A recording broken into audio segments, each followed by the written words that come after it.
สวัสดีครับวันนี้จะมาทำคลิปเรื่อง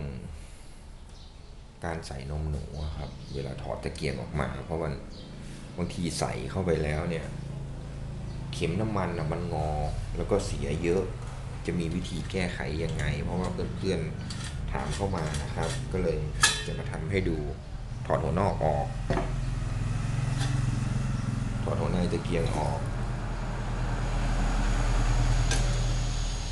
ถอดโป๊ะออกนะครับ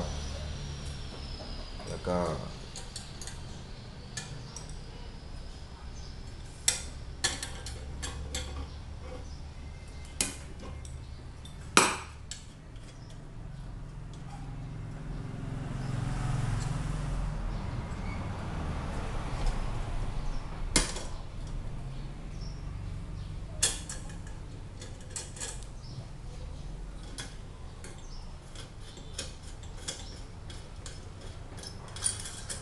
ถอดเอาเหล็กหลักวนออกอย่างนี้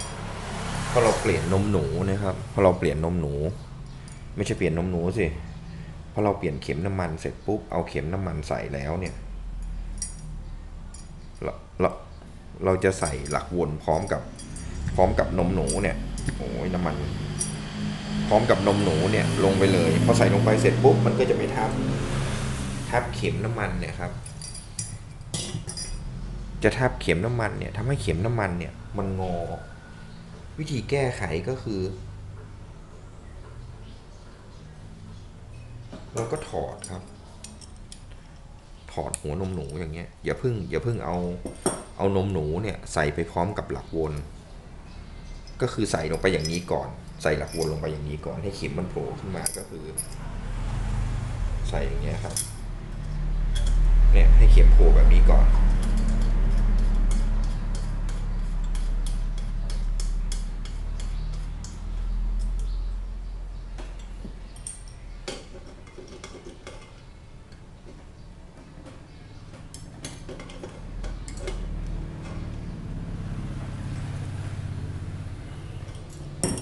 แล้วค่อยเอานมหนูเนี่ยครับใส่เข้าไปตามหลังค่อยๆขันเกลียวครับ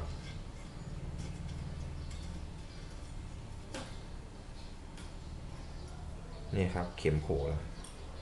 แล้วก็ใช้ประแจเนี่ยหรือใช้ประแจที่สำหรับตะเกียงนะครับขันนมหนูเข้าให้แน่นแบบนี้ครับแค่นี้ก็หมดปัญหาเรื่องการใส่นมหนูกับหลักวนลงไปพร้อมกันแล้วทำให้เข็มนมหนูมันงอครับอันนี้เป็นวิธีแก้ไขจะทำให้เข็มน้ำมันของตะเกียงเจ้าพายุไม่เสียหายนะครับทำมาแบ่งปันเพื่อนๆผู้เริ่มใช้ตะเกียงครับเผื่อจะมีประโยชน์นะครับขอบคุณมากครับที่ติดตามคลิปจนจบ